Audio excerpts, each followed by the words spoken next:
My Hero Ultra Rumble is filled with some of the most popular characters from the anime. Fan favorites like Deku and Shoto have multiple battle styles and are some of the most commonly played characters in the game. But Ultra Rumble also includes much more niche characters from the My Hero Academia roster, and one of the more interesting examples of that is Ibara Shiozaki from Class 1B. Because of her lower popularity in the anime, Ibara is sort of a rare sighting in actual matches. Most players don't see her often, and when they do, they usually walk away with different opinions. Some players say she's one of the worst characters in the game, while others say she's overpowered. So which one is true? My name is Yestermorn, and in this video we're going to be taking a closer look at Ibara, breaking down her moveset, her playstyle, and where she really fits in the current Ultra Rumble meta. If you've been enjoying these Ultra Rumble videos, consider subscribing. I'm still new to covering the game, and any support means a lot. With that out of the way, let's get straight into it.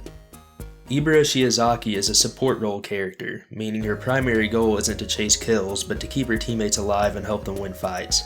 Her entire playstyle is built around doing exactly that.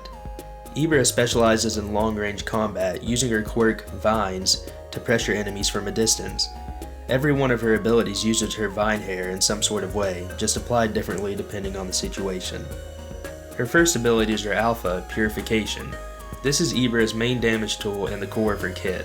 When activated, she extends her vine hair far out in front of her, giving her much more range than it initially looks like. One thing that makes Purification feel so unique is how the vines interact with terrain.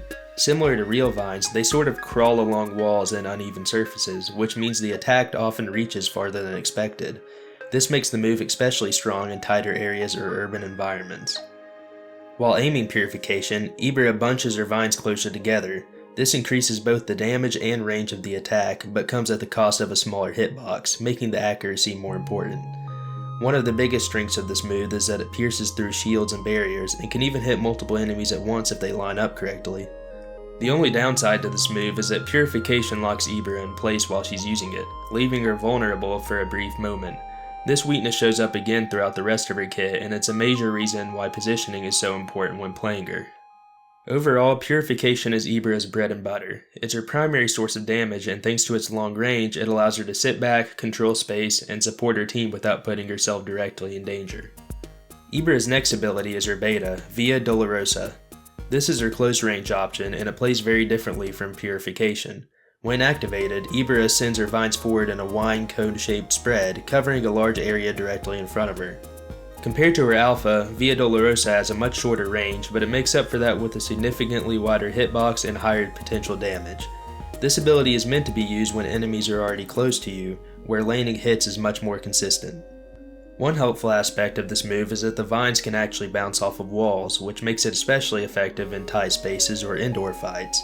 While it can technically be used at medium range, the vines travel slowly, deal much less damage at a distance, and give opponents plenty of time to react, often resulting in Ibara getting hit before the attack even connects.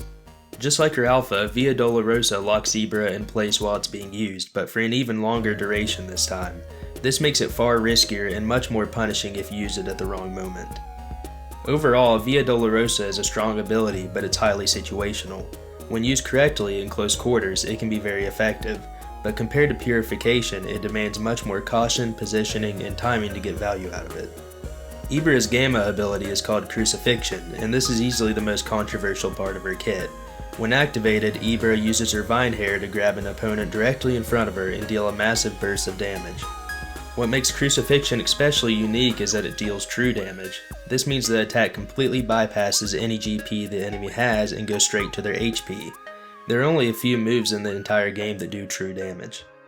At level 9, Crucifixion deals 219 true damage, which is nearly enough to one-shot some of the lower health rapids outright.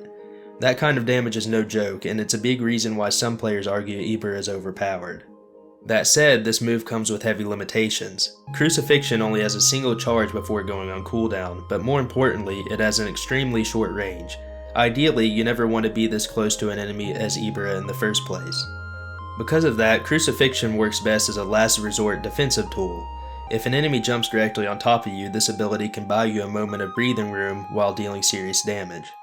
However, using it is far from risk-free. When Ibara grabs an enemy, she's locked into a long animation, and if that enemy has teammates nearby, you can be punished very easily for it.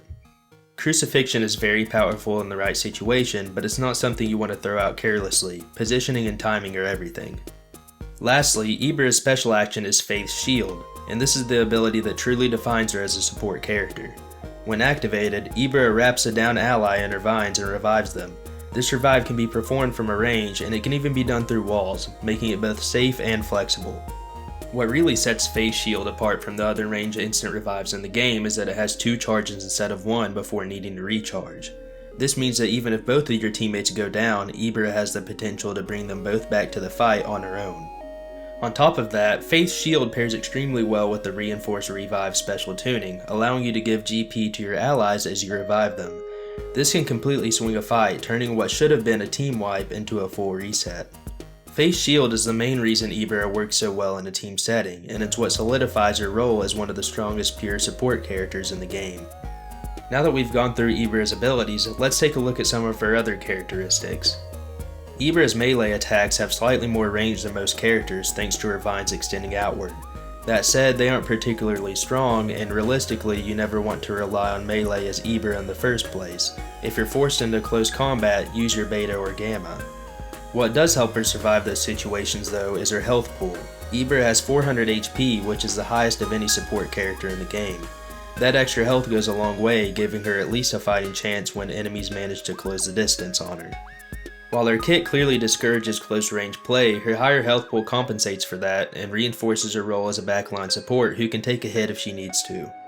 You've probably noticed by now that Ibara doesn't have any movement abilities whatsoever, and this is easily her biggest drawback. She's the most stationary character in the game. Ibara has 0 mobility, and on top of that, every one of her abilities locks her in place while it's being used. While her 400 HP is meant to compensate for this, it isn't always enough, especially in the current meta where mobility and repositioning are more important than ever. Because of how immobile she is, Ibara often becomes a priority target. Enemies know that if they take her out first, she can't sit back and repeatedly revive her teammates. Ibara has to be played extremely tactfully. Good positioning, awareness, and patience are mandatory. One bad decision or poorly timed ability can get her punished immediately and cost her team the game. I also want to briefly go over Ibara's tuning options that you unlock when you get her. Her normal tuning is max HP plus, which slightly increases a character's maximum health.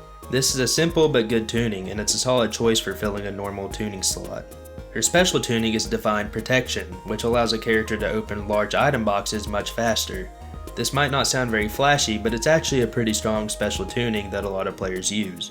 Being able to open large item boxes quickly in the late game can give you access to revive cards and other critical resources, which can completely save the match for you and your team.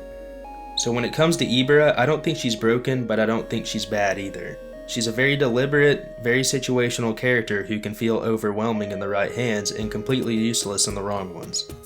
Her lack of mobility will always hold her back, especially in the current meta, but her ability to control space, deal meaningful damage from range, and revive teammates safely gives her a clear role that no other character quite feels the same way.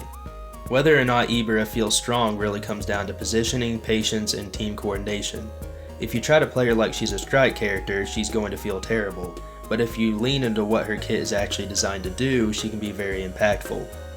I'm curious to hear what you think. Do you think Ibara is broken, balanced, or just misunderstood? Let me know your thoughts in the comments, I read all of them. If you enjoyed this breakdown, consider liking the video and subscribing for more My Hero Ultra Rumble videos. Thanks for watching, and I'll see you in the next one.